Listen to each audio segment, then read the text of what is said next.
So, hybrid cars. And we were talking about things that would make you change your demand for hybrid cars. We talked about the expense of gas. So gas is expensive. Demand is going to shift. Which way is demand for hybrid cars going to shift? Point. It's going to shift to the right. And supply, we said, will not shift. So when we shift demand further to the right, now, reading the graph, what happens to price? Price increases. What happens to quantity demanded? What happens to quantity supplied?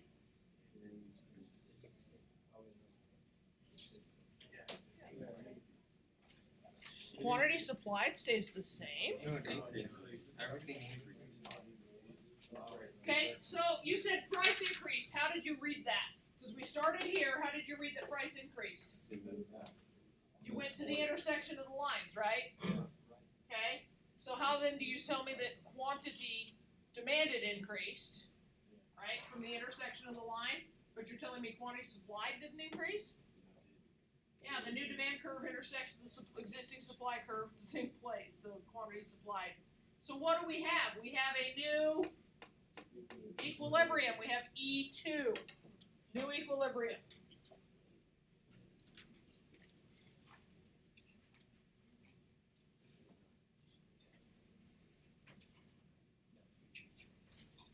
So there is a specific way that you will write out, because not only do you graph it, but you have to read the graph and show me that you read the graph correctly. Because believe it or not, people can do this and then still read it wrong and come up with the wrong answer. It's astonishing.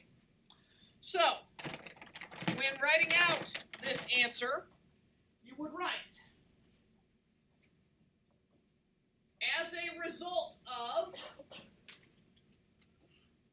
and this is formula. You're going to do this every time you do one of these. You're going to write out, as a result of. So you should write this down so that you can do it right next time you write. Right? Right. Okay, what do you suppose goes here as a result of? As a result of a, name the determinant. So here you name the determinant.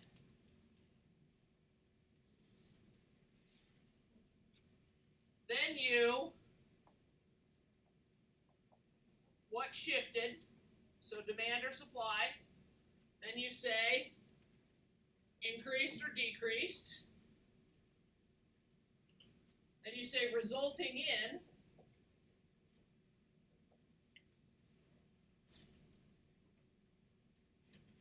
a or an increase or decrease in P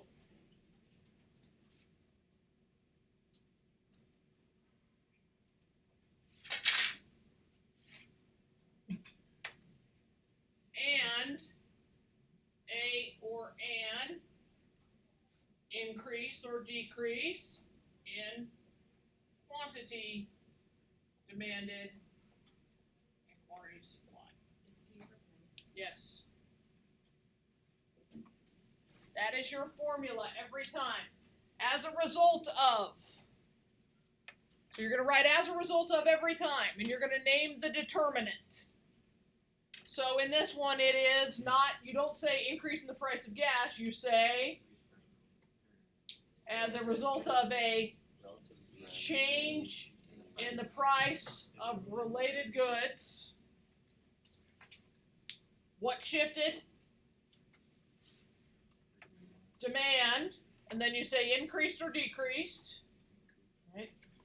Resulting in an increase or decrease in price and an increase in or decrease in quantity demanded or quantity supplied, because usually the question is going to be asking you what happens to whatever.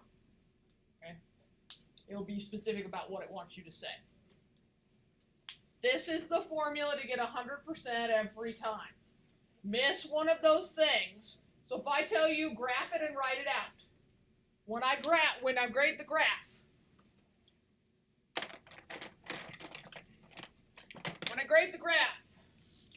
you're getting a point here.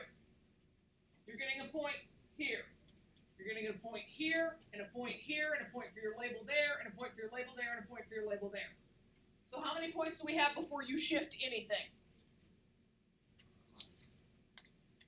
1, 2, 3, 4, 5, 6, 7 points for the graph. We're just graphing it and labeling supply and demand correctly. Now, as we move forward, you're not going to keep getting all of those free points. Yes? They're also going for labeling graph? Oh, the title? Like, yeah. Yeah. So that's 8 points. Then shift what you're shifting, and you get a point for the shift, you get a point for the label, and you get a point for fixing that correctly. Because there are people who will mislabel those. They'll say D1 here and D2 there. Okay? What about the label of equilibrium? Yeah, the new equilibrium will be a point too. We have to do the. Okay?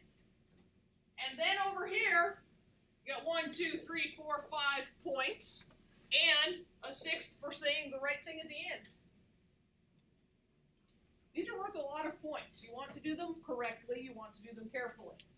And I'm not always going to be so nitpicky, but if I can't get you to do these right now and pay attention to these details, I have little hope for getting you to do the harder stuff correctly later on.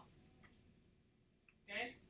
So I'm throwing potential points at you to try and get you to pay attention to earning those points, because you're AP students, and just like offering a chubby kid a candy bar to get him to go for a walk, I'm offering you points to get you to pay attention. What?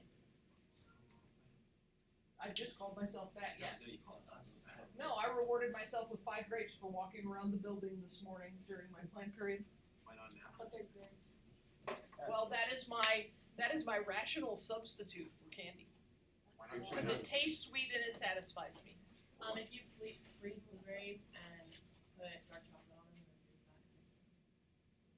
Well, dark chocolate is Yeah. candy, so. Dark chocolate has no flavors to it. Okay, so Yeah, your heart's gonna be good after that. do we understand the motivation here? Do you think you've got? Did you all get the formula written down?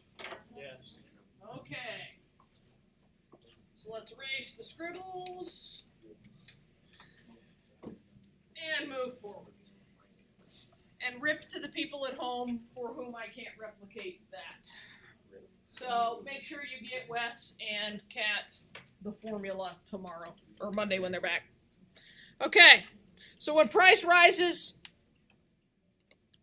the quantity supplied is going to go up. And here is where we come back to supply is the curve, demand is the curve.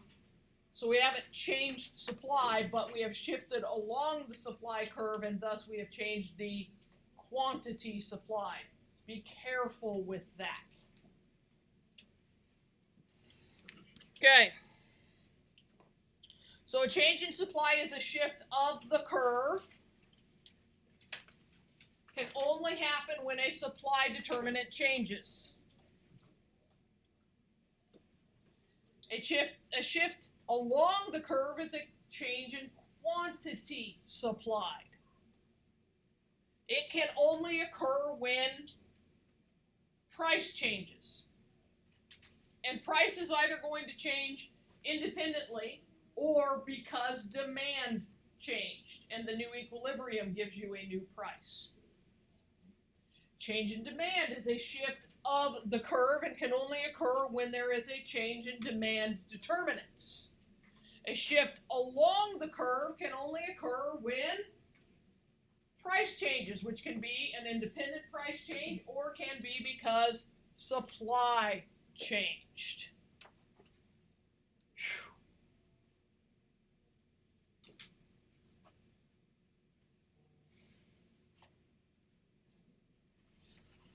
These are absolutes. There is no what if or except on these. These are alwayses. Alwayses. I'm okay with making up words.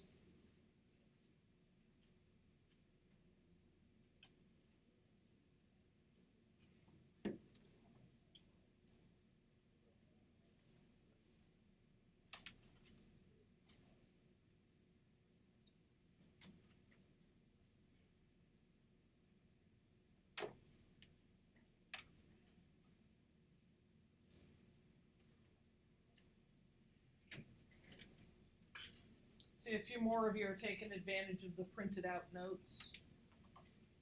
Much easier, Gavin? Because you're not scrambling to write this whole thing down, huh? Okay. Example 2. New technology has made hybrid cars less expensive to produce. What's our first step in figuring this out? Find the determinant. Somebody tell me what the determinant is here. Jonathan. So it would be a non-price determinant for change in supply, and it's the change in technology. It is a change in technology, yes. So what happens to supply as a result of this change in technology? Here you have to use a little logic. Mark? It's going to shift to the right, which is an increase in supply. Why? Why are we going to make more? Because they're cheaper to make. More profits. Yay! Okay? So, demand doesn't shift though, right? Because there's no demand determinant there. Okay. So if we shift supply to the right, look at there. Can we read that graph? What happened to price? It decreased. What happened to quantity supplied? What happened to quantity demanded? Why did quantity demand increase? Because price decreased. Good.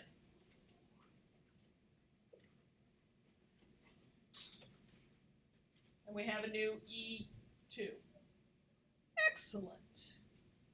All right. Uh-oh. Here's where the always draw them equidistant and parallel will come into play.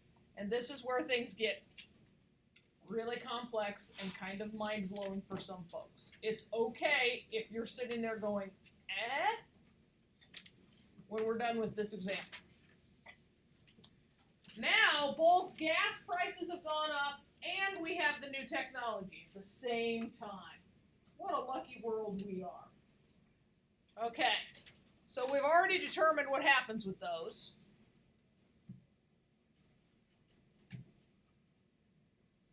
Now they don't shift them both equidistant. So this is going to be a little harder. Quantity definitely rises, correct? Because this new intersection is definitively further to the right. And there's no doubt, right? But here they're saying price is ambiguous. But it looks to me like I have no grip. It looks to me like price went up, right? So, but remember, I told you always shift the same amount, right? See how much they shifted here versus how much they shifted here? So what if we shift supply the same amount out as we shifted demand? Doesn't it put it right about there? And that equilibrium is pretty close. So the point here is there are rules you can follow. If they both increase, price is always going to be ambiguous. If they both decrease, quantity is always going to be, price is going to be ambiguous. If they both do the same thing, price is going to be ambiguous. If they move in opposite directions, one increases and one decreases, quantity will be ambiguous. But you don't have to memorize that. If you just will draw the graph for yourself as though they both do the same amount of whatever it is they do. And then know that if they're pretty close together, your answer is going to be ambiguous. Okay? Do you see what I'm saying with this? We're going to do a lot of examples and a lot of practice in this stuff. All right. Have a great weekend. Excuse the interruption. Be loud Do and proud announcements and tonight. pledge here real quick. A few announcements. Just remind your drivers ed starts this Saturday, room 152. Drivers ed starts tomorrow. Yes, you're going German Club officers will meet tonight after school at 3:30. German Club officers meet tonight after school at 3:30. Seniors, don't forget, Senior Sunday on Sunday. Don't be mean to the South Gym, that freshmen, you starts were at one 1. once. The College and Career Fair